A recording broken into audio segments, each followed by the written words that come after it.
তুমি ভাবতে পারছো কোটি কোটি টাকা শুধু তোমার সিগনেচারের জন্যই আটকে থাকবে। তুমি সিগনেচার করবে, তারপরে সেটার লোন স্যাংশন হবে, যেখানে ইনক্রিমেন্টটা প্রচণ্ড প্রচণ্ড বেশি, আর স্যালারি সেটার কোনো লিমিট নেই, একদম প্রাইভেটের মতো একদম স্যালারি। ওয়েস্ট বেঙ্গলের আন্ডারে তুমি যদি এই পরীক্ষাটা দাও, আরআরবি পরীক্ষাটা দাও, তাহলে সেক্ষেত্রে তুমি কিন্তু ওয়েস্ট বেঙ্গলেই তোমার পোস্টিংটা হবে। কি ধরনের এক্সাম হয়, এক্সামের প্যাটার্নটা কি, সেটা একটুখানি বুঝে নেওয়ার চেষ্টা করো। পুরো ম্যানেজার তুমি, তার মানে ম্যানেজমেন্টটা তোমাকে দারুণভাবে চালাতে হবে, তারপরেই ব্যাংকটা ভালোভাবে চলবে। টার্গেট দেওয়া হয় যে 500টা অ্যাকাউন্ট যেন মান্থলি যেন খোলে ব্যাংক থেকে, ঠিক আছে? 500টা অ্যাকাউন্ট খুলতেই হবে যে করে হোক।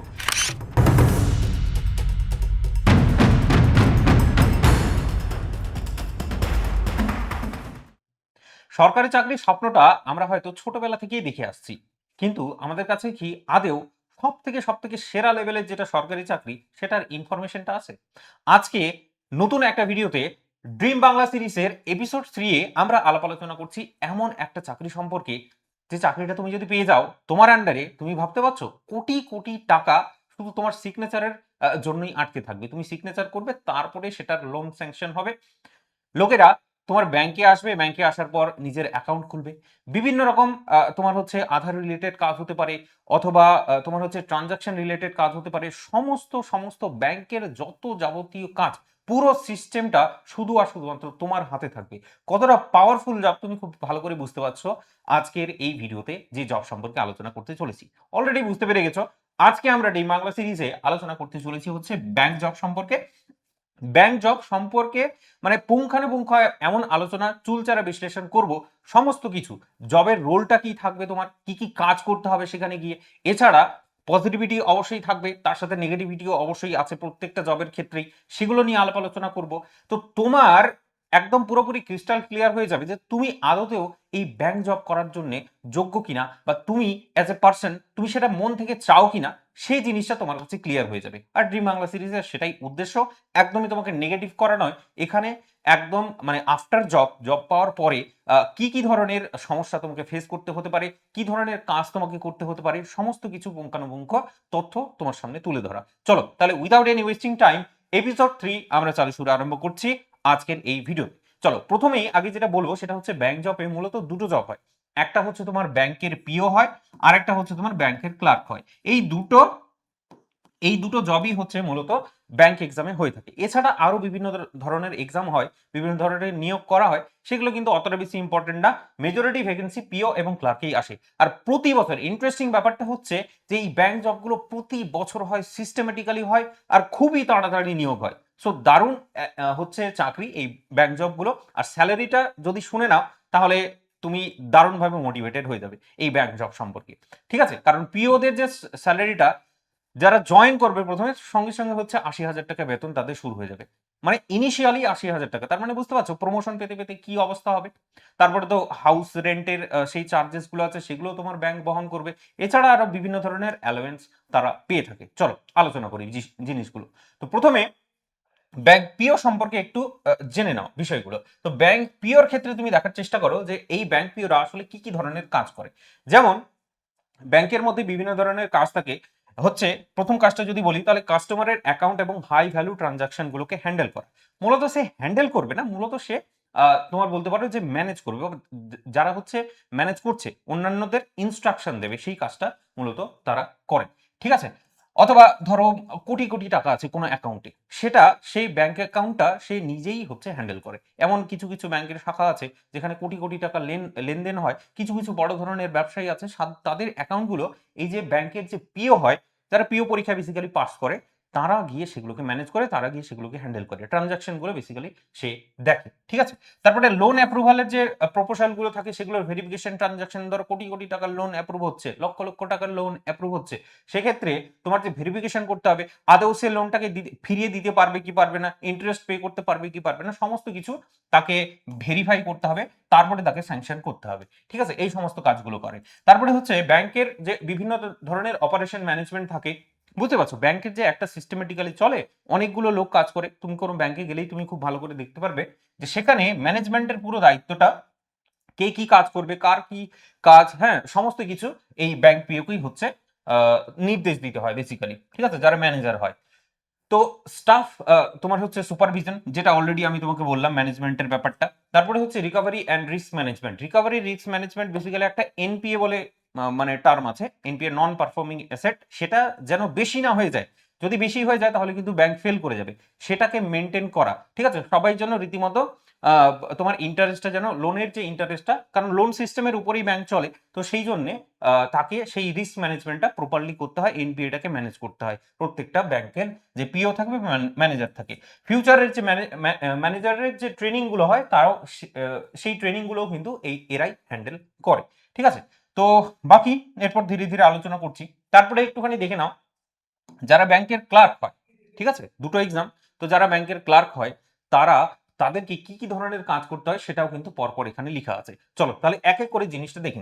তো যারা ক্লার্ক হয় মূলত তাদের কাজটা অনেকটাই বেশি হালকা হয়। হালকা বললে ভুল হবে, তাদের কোনো ম্যানেজারিয়াল কাজ না, ঠিক আছে। তাদের জাস্ট গেল, 9টার সময় গেল, 9টার সময় এন্ট্রি করলো, সে নিজের কাজটা করে তারপরে বাড়ি ফিরে আসলো। তো যখন বাড়িতে ফিরে আসলো তার মাথায় আর কোনো রকমের চাপ নেই। কিন্তু ব্যাংক যারা পিও হবে, যারা ম্যানেজার হবে, তাদের ক্ষেত্রে কিন্তু সেই চাপটা কিন্তু থাকে। সেটা আমি নেগেটিভ পজিটিভ সমস্ত কিছু আলোচনা করবো, একটু পরে বুঝতে পারো। প্রথমে আগে ক্লার্কের আসলে কি কি কাজ করতে হয় সেটা দেখো। ক্যাশ ডিপোজিট করতে হয়, বুঝতেই পারো যারা ক্যাশ ডিপোজিট করে, ঠিক আছে। তারপরে উইথড্র করার জন্য হচ্ছে তাকেই হচ্ছে অ্যাপ্লিকেশন দিতে হয়, তোমার যে ফর্মটা দিতে হয়, তারপরে সে দেয়। অ্যাকাউন্ট ওপেনিং এর ক্ষেত্রে কাজগুলো থাকে, কেওয়াইসি রিলেটেড কাজগুলো থাকে, তারপরে হচ্ছে পাসবুক চেক, তারপরে এটিএম এর বিভিন্ন ধরনের ইস্যু হতে পারে, কাস্টমারের প্রবলেম সলভিং হতে পারে, কম্পিউটারের ডেটা এন্ট্রি, যতগুলো কাজ সবগুলো কম্পিউটারে করতে হয়, সো ডেটা এন্ট্রির কাজটা তো অটোমেটিক্যালি তাকে করতেই হচ্ছে। ডেইলি ট্রানজাকশন যেগুলো হচ্ছে সমস্ত কিছু তথ্য কিন্তু তাকে রাখতে হবে প্রপারলি। তাকে কিন্তু মানে যত ট্রানজাকশন হলো, টাকা আসলো গেল, সেটার হিসেবটা কিন্তু হিসেবপত্রটাকে তাকে প্রপারলি, একদম ব্যাংক যখন বন্ধ হবে সেটা তাকে পিওকে বা ম্যানেজার যে আছে তাকে কিন্তু দিতে হবে অবশ্যই।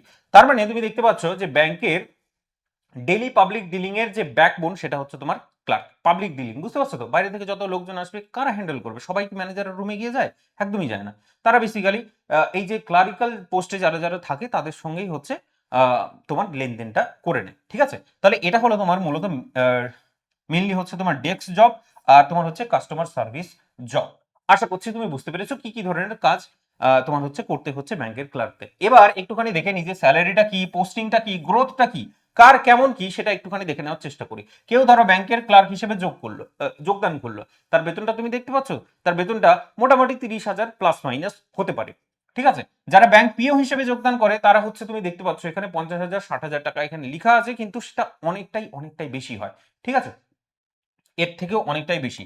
কারণ বিভিন্ন ধরনের হাউস রেন্ট অ্যালাউয়েন্স দিয়ে দেয়। যদি মেগা সিটিতে ধরো তোমার ব্যাংক পড়ে গেল, তাহলে সেখানে 20,000 30,000 কোনো লিমিট নেই। চলো দেখার চেষ্টা করো। তারপরে হচ্ছে ক্লার্ক। ক্লার্কের প্রমোশনটা একটুখানি দেখে নেওয়ার চেষ্টা করো যে প্রমোশন ক্লার্ক থেকে হয় তোমার অফিসার, অফিসার থেকে হয় হচ্ছে তোমার ম্যানেজার। এইটা তোমার ক্লার্কের যে প্রসেসটা আছে, ঠিক আছে, এই যে ইনক্রিমেন্টের যে প্রসেসটা তুমি দেখতে পাচ্ছ, এটা কিন্তু অনেকটাই স্লো হয়, কিন্তু পসিবল অবশ্যই, কিন্তু অনেকটাই অনেকটাই স্লো হয়, এইটুকুটাও তোমাকে কিন্তু বলে দিচ্ছি। এরপর পিও জবের ক্ষেত্রে চলে আসো। পিওর ক্ষেত্রে প্রথমে তুমি হচ্ছে প্রভিশনারি অফিসার হিসেবে জয়েন করবে, পিও মানে সেটাই হয় আর কি। তারপরে হচ্ছে ম্যানেজার হবে, মানে কোনো একটা ব্যাংকের ম্যানেজার হবে। এটা কিন্তু খুব তাড়াতাড়ি হয়ে যায়, এটা খুব তাড়াতাড়ি হয়। সিনিয়র ম্যানেজার হতে পারবে। আর এই যে ফাস্ট ট্র্যাক, বুঝতে পারছো তো, এই যে গ্রোথটা, পিওদের যে গ্রোথটা, এটা কিন্তু প্রচন্ড প্রচন্ড ফাস্ট ফরওয়ার্ড হয়। প্রচন্ড মানে যে বেতনটা আছে সেটাও ব্যাপক হারে বাড়তে থাকে। তো এইটা একটা দারুণ একটা সরকারি জবের অপরচুনিটি, যেখানে স্পেশালি পিও জবটার কথাই আমি তোমাকে বলবো, যেখানে ইনক্রিমেন্টটা প্রচন্ড প্রচন্ড বেশি, আর স্যালারি সেটার কোনো লিমিট নেই। একদম প্রাইভেটের মতো একদম স্যালারি তুমি এখানে দেখতে পাচ্ছ। তো পিও জবের মানে ব্যাংক জবেরই আমি একটা ইন্টারেস্টিং ফ্যাক্ট বলি, যে ব্যাংকে যখন যাবে তখন তুমি গিয়ে দেখবে যে দারুণ একদম চাকচমক, একদম প্রাইভেট, তোমার হচ্ছে কোনো কোম্পানি মনে হবে তোমাকে। ব্যাংকে, প্রত্যেকটা ব্যাংকে যাবে সেরকমই এনভায়রনমেন্ট সেখানে থাকে। এটার কারণটা হচ্ছে আমাদের যে ব্যাংকগুলো আছে, সরকারি ব্যাংকগুলোর কথা বলছি, এসবিআই ধরো, পিএনবি ধরো, এই যে বিভিন্ন ধরনের ব্যাংকে আমাদের অ্যাকাউন্ট থাকে, সেই ব্যাংকগুলো 100% সরকারি হয় না। খুবই খুবই খুবই কম সংখ্যক ব্যাংক আছে যেগুলো হচ্ছে 100% সরকারি হয়। যেমন এসবিআই এর কথা বলছি, এসবিআই এর কথা বলছি, 55% হচ্ছে সরকারের কাছে আছে, আর বাকি 45% সেটা কিন্তু প্রাইভেট সেক্টরের কাছে আছে, মানে প্রাইভেট প্লেয়ার্সের কাছে আছে। দ্যাট ইজ ওয়াই তুমি এখানে স্যালারিটাও প্রচন্ড পরিমাণে দেখতে পাচ্ছ, আর কাজের প্রেশারটাও এই ব্যাংকে সেই কারণে বেশি থাকে। ব্যাপারটা বুঝলে না? এরপর আমরা নেক্সট স্লাইডে চলে যাই। নেক্সট স্লাইডে আলাপ আলোচনা করব হচ্ছে যে all bank PO and clerk exam process. তাহলে এক্সাম কারা কারা নেয়, এক্সাম বডিটা কি সেটা তুমি একটুখানি দেখে নাও। প্রথমে এসবিআই ব্যাংকে যদি তোমার পিও হিসেবে জয়েন করতে চাও বা ক্লার্ক হিসেবে জয়েন করতে চাও, তারা একটা ইন্ডিভিজুয়াল একটা আলাদা এক্সাম নেয়, তাদের ক্যালেন্ডারটাই আলাদা, প্রতি বছরই হয়। তারপরে আইবিপিএস যেটা হচ্ছে সব থেকে বেশি তোমার হচ্ছে ব্যাংকিং এর জন্য ভ্যাকেন্সি বের করে থাকে। আইবিপিএস মানে হচ্ছে তোমার institution of banking personal selection, ঠিক আছে। এরপরে সেটা হলো রুরাল, তোমার হচ্ছে রিজিওনাল রুরাল ব্যাংক বা আরআরবি যেগুলোকে বলা হয়, তারাও হচ্ছে ব্যাংকের পিও আর ব্যাংকের ক্লার্ক নিয়ে থাকে। ইন্টারেস্টিং ব্যাপারটা হচ্ছে, এই ব্যাপারটা আমি প্রথমেই বলে দিই, সেটা হচ্ছে যে এসবিআই এবং আইবিপিএস এরা যারা নিয়োগ করে, এই নিয়োগটা হয় মূলত অল ইন্ডিয়া বেসিসে, অল ইন্ডিয়া বেসিসে তোমার নিয়োগটা হয়। আর এই যে রিজিওনাল রুরাল ব্যাংক এটা দেখতে পাচ্ছ, এটা শুধুমাত্র যেমন এখন ওয়েস্ট বেঙ্গলে তুমি আছো, তো ওয়েস্ট বেঙ্গলের মধ্যেই যত ব্যাংক আছে বেসিক্যালি রুরাল ব্যাংক যেগুলো আছে, ঠিক আছে, গ্রামাঞ্চলে যে সমস্ত ব্যাংক আছে সেই সমস্ত ব্যাংকে এই আরআরবি গুলো খোলা হয়ে থাকে। সেখানে তোমার হচ্ছে এই যে নিয়োগটা হয় শুধু আর শুধুমাত্র রিজিওনাল বেসিসে বা হচ্ছে স্টেটের মধ্যেই। ব্যাপারটা বুঝে না, ওয়েস্ট বেঙ্গলের আন্ডারে তুমি যদি এই পরীক্ষাটা দাও, আরআরবি পরীক্ষাটা দাও, তাহলে সেক্ষেত্রে তুমি কিন্তু ওয়েস্ট বেঙ্গলেই তোমার পোস্টিংটা হবে। চলো তাহলে নেক্সট স্লাইডে আমরা চলে যাই আর এখানে দেখার চেষ্টা করি পিও এক্সামের যে প্রসেসটা আছে, কি ধরনের এক্সাম হয়, এক্সামের প্যাটার্নটা কি সেটা একটুখানি বুঝে নেওয়ার চেষ্টা করো। দেখো এখানে মূলত তোমার হয় যে প্রিলিমস হয়, তারপরে মেইনস হয়, তারপরে হচ্ছে ইন্টারভিউ হয়। পিও এক্সামের কথা বলছি কিন্তু প্রভিশনারি অফিসার হতে গেলে। তো প্রিলিমস পরীক্ষাটার জন্য তুমি দেখো এখানে কি কি ধরনের তোমার সাবজেক্ট আছে। একটা হলো তোমার ইংলিশ, তারপরে হলো রিজনিং, তারপরে হলো কোয়ান্টিটিভ অ্যাপটিটিউড বা ম্যাথমেটিক্স তুমি বলতে পারো, ঠিক আছে। তো ইংলিশ আছে, রিজনিং আছে এবং কোয়ান্ট আছে, এই তিনটার কম্বিনেশনে তোমার প্রিলিমস পরীক্ষা হয়। প্রিলিমস পরীক্ষা পাস করতে পারলে তারপরে তুমি মেইনস পরীক্ষা দিতে পারবে। মেইনস পরীক্ষাতেও সেই একই জিনিস, রিজনিং আছে, ডেটা অ্যানালিসিস বা ডিআই বলা হয়, ডেটা ইন্টারপ্রিটেশন যেটা, তো সেটা আছে। তারপরে হচ্ছে ইংলিশ আছে, হ্যাঁ, তারপরে হচ্ছে কিছু এই যে হচ্ছে জেনারেল ব্যাংকিং অ্যাওয়ারনেসটা থাকে এক্সট্রা, এই তিনখানা এক্সট্রা। আর থাকে তোমার হচ্ছে ডেসক্রিপটিভ রাইটিং তোমার কিন্তু থাকে, এই যে দেখতে পাচ্ছ না, লেটার এন্ড এসে রাইটিং থাকে, সেটা তোমাকে মেইনস এক্সামে তোমাকে দিতে হয়। তারপরে চলে আসে যে ইন্টারভিউ, এটা যখন মেইনস এক্সাম পাস করলে, পাস করার পর তারপরে ইন্টারভিউ দিতে হবে। ফাইনাল সিলেকশনটা যেটা হবে সেটা হচ্ছে মেইনস এক্সামে যেটা নাম্বার পাচ্ছ মেইনস এক্সামে, আর ইন্টারভিউ যেটা নাম্বার পাচ্ছ সেটার কম্বিনেশনে যতটা নাম্বার পাচ্ছ সেই হিসেবে তোমার র্যাঙ্কটা হচ্ছে। এই পিও এক্সামের ক্ষেত্রে মোটামুটি সবগুলোতেই একই। রিজিনাল রুরাল ব্যাংকের প্রসেসটা যদি দেখার চেষ্টা করো, সেখানে ওই ইংলিশটা থাকবে না, জাস্ট জাস্ট ইংলিশটা থাকবে না, জাস্ট এই দুটো সাবজেক্ট থাকবে, ওটা বুঝলে না। এইটা জাস্ট হচ্ছে তোমার যে রিজিনাল রুরাল ব্যাংক বা আরআরবি গুলোর ক্ষেত্রে হয়ে থাকে, ঠিক আছে। এরপর ক্লার্ক এক্সামের যে প্রসেসটা সেখানেও তুমি দেখে নিতে পারো, বেসিক্যালি এখানে ওই যে ডেসক্রিপটিভ রাইটিংটা সেটা কিন্তু থাকে না, আর ইন্টারভিউটাও তোমার থাকে না ক্লার্ক এক্সামের ক্ষেত্রে। তো প্রিলিমস পরীক্ষার জন্য কি কি পড়তে হচ্ছে, ইংলিশ পড়তে হচ্ছে, রিজনিং পড়তে হচ্ছে, কোয়ান্ট পড়তে হচ্ছে। আর মেইনস এক্সামের ক্ষেত্রে এটা যখন পাস করলে তারপরে হচ্ছে এখানে মেইনস এক্সামের ক্ষেত্রে তোমার general awareness, reasoning, quant, English আর কম্পিউটার অ্যাপটিটিউড, এই হচ্ছে পাঁচখানা টপিক তোমাকে টোটাল পড়তে হচ্ছে। তারপরে মেইনস এক্সামের ভিত্তি করেই তোমার মেরিটটা তুমি কিন্তু পেয়ে যাচ্ছ, ঠিক আছে, যে তুমি সিলেকশন হলে তোমার সিলেকশন হলো নাকি হলো না। একই প্যাটার্নে আর কি কি এক্সাম আছে সেটা কিন্তু অবশ্যই আমি তোমাকে বলে দিতে চাই। ব্যাংকিং এক্সামের প্যাটার্নটা কিন্তু অন্যান্য কম্পিটিটিভ এক্সামের তুলনায় অনেকটাই আলাদা, আশা করছি তুমি বুঝতে পেরেছো, ঠিক আছে। ও তাদের কোশ্চেনের প্যাটার্নটাই অনেকটাই বেশি আলাদা, অনেকটাই কঠিন লেভেলের পরীক্ষা হয়, ঠিক আছে। তো সেক্ষেত্রে ওই একই প্যাটার্নের যদি পড়াশোনা করো, আর কি কি এক্সাম তুমি দিতে পারবে সেগুলোর লিস্ট আমি তোমাকে এখানে দিয়ে দিয়েছি। যেমন আরবিআই, তোমার হচ্ছে আরবিআই অ্যাসিস্ট্যান্ট বের করে, খুব ফেমাস একটা জব, ঠিক আছে, খুব কম আসে, কিন্তু যখন আসে সেটার পিছনে কিন্তু অনেকে পরীক্ষা বেসিক্যালি দেয়, ঠিক আছে। এরপর তুমি দেখো যে আরবিআই গ্রেড বি, খুবই famous job, RBI grade B officer, এটার ব্যাপক পরিমাণে বেতন। মানুষ কেউ যদি হচ্ছে তোমার প্রভিশনারি অফিসার বা পিও হয়ে যায়, সেই জবটা ছেড়ে এখানে আরবিআই গ্রেড বি অফিসার হয়ে যায়, মানে সেখান থেকে শিফট হয়ে যায় যদি চাকরিটা পায় তারা, ওটা বুঝলে না। তারপরে এলআইসির এক্সাম থাকে, হ্যাঁ, ডাবল এও, সেই এক্সামগুলোও দেওয়া যায় একই। দেন হচ্ছে তুমি নাবার্ডে হচ্ছে কিছু পরীক্ষা হয়, সেই নাবার্ডের পরীক্ষাগুলো তুমি দিতে পারো। সেবির কিছু পরীক্ষা হয়, এগুলোর ভ্যাকেন্সিগুলো একটুখানি কম আসে, নাবার্ডেরটা একটুখানি আসে, সেবি বলো, তারপরে সিডবি, এক্সিম ব্যাংক, এদের ভ্যাকেন্সিগুলো অনেকটাই কম আসে, কিন্তু আসে অবশ্যই, ঠিক আছে। তো এই সমস্ত এক্সামগুলো তুমি যেটা দেখতে পাচ্ছ, এই এক্সামগুলো তুমি কিন্তু একই সিলেবাসের উপর ভিত্তি করে তুমি দিতে পারবে, আশা করছি আমি বুঝতে পেরেছি তোমাকে। আচ্ছা, এরপর চলে আসে হচ্ছে ব্যাংক জবের পজিটিভ এবং নেগেটিভ সম্পর্কে, যে যেই জিনিসের জন্য, মানে যেটার জন্যই মূলত এই আমাদের ড্রিম বাংলা সিরিজটাকে বানানো, যে জব প্রোফাইলটা সম্পর্কে তোমার যেন ধ্যান ধারণাটা একদম স্পষ্ট থাকে। যখন চাকরি পায় কেউ, চাকরি পাওয়ার পরে তারা কি কি কাজ করে, পজিটিভ নেগেটিভ সমস্ত জিনিসগুলো কিন্তু আগে থেকেই তোমার জানা উচিত অবশ্যই। ঠিক আছে, তাহলে পজিটিভ জিনিসগুলোর ক্ষেত্রে অসংখ্য পজিটিভ দিক তুমি বুঝতেই পারছো। যেমন হচ্ছে কি স্যালারি, ব্যাপক হারে স্যালারি পাওয়া যায়। তারপরে হচ্ছে প্রমোশন যেটা আছে, প্রমোশনটা ব্যাপক পরিমাণে হয়। আচ্ছা, এটা আমি প্রথমেই স্পষ্ট করে দিই, এটা হচ্ছে ব্যাংক পিওর জন্য হচ্ছে এই পজিটিভিটি বা নেগেটিভিটি দেখতে পাচ্ছ। ঠিক আছে, ক্লার্কেরটা একটু পরে আলোচনা করছি। তাহলে ব্যাংক পিওর পজিটিভিটি তুমি এখানে দেখতে পাচ্ছ, হাই স্যালারি, ফাস্ট প্রমোশন, তারপরে হচ্ছে ডিসিশন মেকিং পাওয়ার, পুরো ম্যানেজার তুমি, তার মানে ম্যানেজমেন্টটা তোমাকে দারুণভাবে চালাতে হবে, তারপরেই ব্যাংকটা ভালোভাবে চলবে। নইলে এনপিএ বেড়ে যাবে, লোকে লোন নিয়ে চলে যাবে আর শোধ করতে পারবে না, তখন ব্যাংক বন্ধ হয়ে যাবে। ঠিক আছে না, ব্যাংকের ব্রাঞ্চটাই বন্ধ হয়ে যাবে তখন তোমার জন্য। তো যাই হোক, ডিসিশন মেকিং পাওয়ার এখানে ব্যাপক রকমের আসে। রেসপেক্টফুল আরবান জব, বুঝতেই পারছো ব্যাংকের ম্যানেজার কত সম্মান পাই, বুঝতেই পারছো খুব ভালো করে। ব্যাংকিং হচ্ছে কর্পোরেট এক্সপোজারটা তুমি পাও, মানে কর্পোরেটে কি ধরনের কাজ হয় বা কতটা প্রেশারের মধ্যে বা ওয়ার্ক কালচার যেটা হয়, সেটা তুমি এই কর্পোরেট ওয়ার্ক কালচারটার মধ্যেও কিন্তু তুমি যেতে পারছো। ঠিক আছে, ওকে। তো এরপর চলে আসি যেটার জন্য অপেক্ষা করছিলে, নেগেটিভিটি গুলো। নেগেটিভিটি কি কি সহ্য করতে হবে সেটাও আমরা কিন্তু ভালোভাবে যেন মাথার মধ্যে আমাদের থাকে, সেই জিনিসটা লক্ষ্য করো। তো বলছে যে কিন্তু ব্যাংক জবের রিয়ালিটি হলো যে ওয়ার্ক প্রেশার এখানে অনেকটাই বেশি। ওয়ার্ক প্রেশার এই কারণেই বেশি কারণ এটা 100% সরকারি জব না। সরকারি জবে এখন ওয়ার্ক প্রেশার অনেকটাই বেড়ে গেছে, কিন্তু তবুও ব্যাংকের প্রেশারটা একটা আলাদাই লেভেলে চলে গেছে। তো এই জিনিসটা কিন্তু অবশ্যই সত্যি যে ওয়ার্ক প্রেশারটা এখানে প্রচন্ড প্রচন্ড পরিমাণে বেশি। ঠিক আছে, সব বলছে যে প্রায় সব ব্যাংকই হচ্ছে সেলস আর টার্গেটের স্ট্রেস থাকে। লোন, ইন্স্যুরেন্স, ক্রেডিট, মানে বুঝতে পারছো তো, তাদের টার্গেট দেওয়া হয় যে 500টা অ্যাকাউন্ট যেন মান্থলি যেন খোলে ব্যাংক থেকে। ঠিক আছে, 500টা অ্যাকাউন্ট খুলতেই হবে যে করে হোক। তুমি সেলস পার্সনদের পাঠিয়ে দাও, তুমি গ্রামে গ্রামে গ্রামে ঘুরে বেড়াবে, তাদেরকে নিয়ে আসবে, কাস্টমার নিয়ে আসবে, সেই হিসেবে তোমাকে করতে হয়। তারপরে হচ্ছে লোন, লোন তোমাকে দিতে হবে বা লোনের যে পেমেন্টগুলো সেগুলোকে নিতে হবে, সেগুলোও কিন্তু টার্গেট। ওই যে বললাম প্রথমে এনপিএটাকে মেনটেন করতে হয়। ইন্স্যুরেন্সটাও তোমাকে বিক্রি করতে হয়, ব্যাংকের মাধ্যমেই সেটা বিক্রি হয়। ঠিক আছে, এই যে লোন রিকভারির গল্পটা বললাম, লোন রিকভারি সেটাও কিন্তু করতে হয়। তো অবশ্যই এটা কিন্তু টার্গেটের স্ট্রেসটা কিন্তু ব্যাপক পরিমাণে থাকে ব্যাংক পিও জবের ক্ষেত্রে। ক্লার্কের ক্ষেত্রে তেমন কোনো ব্যাপার না, তুমি গেলে চাকরি করলে দিয়ে চলে আসলে বাড়ি, এই তোমার হচ্ছে টার্গেটের ব্যাপারটা কিন্তু থাকে না পিওর তোমার ক্লার্কের ক্ষেত্রে।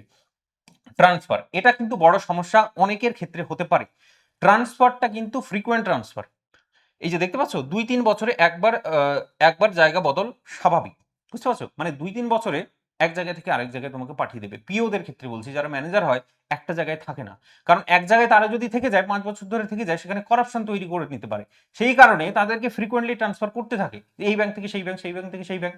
তো বেসিক্যালি এটা মানে শুধুমাত্র ওয়েস্ট বেঙ্গলের মধ্যে থাকবে তেমনটাও না, এটা অল ইন্ডিয়া বেসিসে।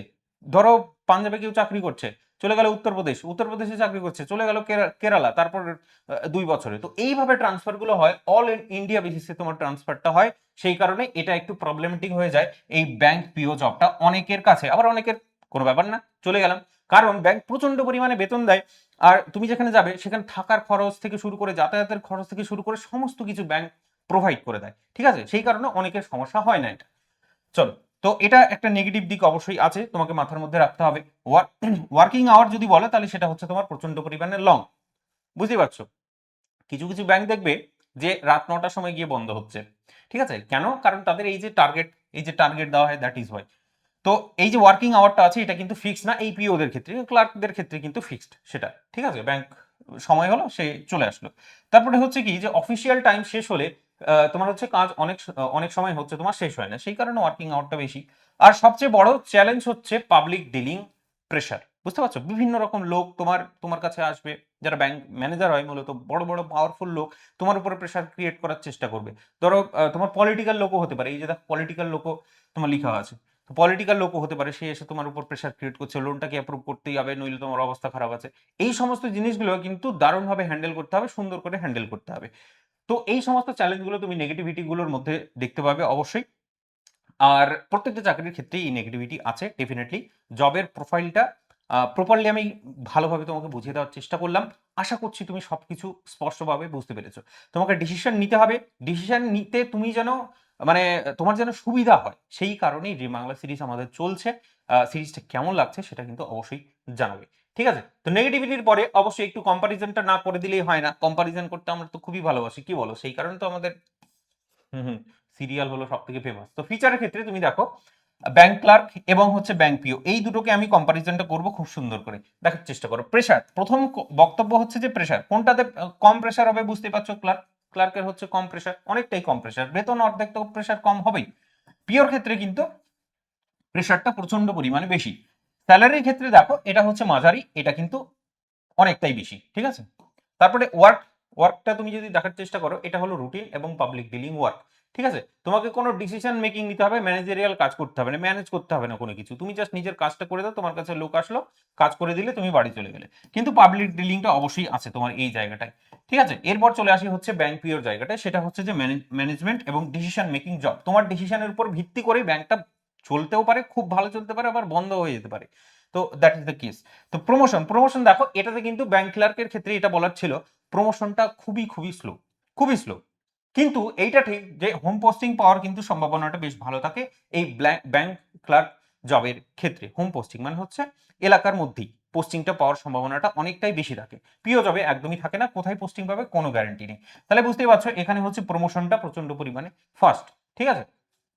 এরপর চলে আসো রেসপন্সিবিলিটি, এটা হলো লিমিটেড, মানে রেসপন্সিবিলিটি তেমন বিশেষ কিছু নেই, যা যা কাজ দেওয়া হচ্ছে ম্যানেজার তোমাকে যে যে কাজ দেবে, ক্লার্কদের পিওরা হচ্ছে ক্লার্কদের যা যা কাজ দেবে সেটা সে করে নেবে, তারপর বাড়ি চলে যাবে, দ্যাট ইজ দ্য কেস। তো রেসপন্সিবিলিটি যদি বলো, এটা হলো লিমিটেড, আর এখানে তো রেসপন্সিবিলিটির কোনো লিমিট নেই, এটা কিন্তু হাই, অবশ্যই অবশ্যই হাই, ঠিক আছে। তাহলে বেস্ট ফর, এটা কার জন্য বেস্ট, ব্যাংক ক্লার্কটা কার জন্য বেস্ট, স্টেবল লাইফ সিকার্স, মানে যারা যারা স্টেবল লাইফ চাইছো, হ্যাঁ 9 to 5 জব চাইছো, তাদের জন্য কিন্তু এইটা কিন্তু বেস্ট। স্যালারিটা কম, বুঝতে পারছো। তারপরে ব্যাংক পিওর ক্ষেত্রে তুমি দেখার চেষ্টা করো, গ্রোথ এন্ড পাওয়ার হচ্ছে পাওয়ার সিকার্স।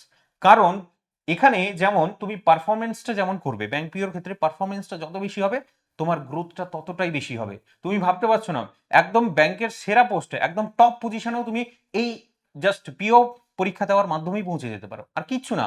ওদের মানে পিওর যে পোস্টিংটা হয়, সেটা আমি তোমাকে বলি, সেটা গ্রোথ সিস্টেমের মাধ্যমে। তো উপরের লোকে যারা বসে আছে, একদম টপের কথা বলছি, ঠিক আছে, একদম টপের কথা বলছি, তারা যারা বসে আছে তারা এই ব্যাংক পিও পরীক্ষা পাশ করেই তারা পৌঁছতে পেরেছে, আর অন্য কোনো পরীক্ষা নেই। ব্যাপারটা বোঝা গেছে আশা করি। চলো, তো পুরো সিস্টেমটাই এই ব্যাংক পিও এবং ক্লার্ক পরীক্ষার মাধ্যমেই কিন্তু চলছে। এখন প্রশ্ন হলো, তাহলে তোমার জন্য কোনটা বেটার? তো আশা করছি তুমি বুঝতে পেরে গেছো যে তোমার জন্য কোনটা বেটার, তুমি কি চাইছো, এখন কি চাইছো, কোন স্টেটে তুমি লাইফে আছো, সেই হিসেবে তোমাকে তোমার ডিসিশনটা নিতে হবে যে ব্যাংক পরীক্ষা দিতে চাইছি, প্রতি বছর পরীক্ষা হয়, দ্যাট ইজ ওয়াই বেশ ভালো একটা পরীক্ষা নিশ্চয়ই, আর কম্পিটিশনটা যাই হোক, মানে অন্যান্য সরকারি চাকরির তুলনায় এখানে কিন্তু একটুখানি হলেও কম, ডেফিনেটলি আমি এটা বলবো।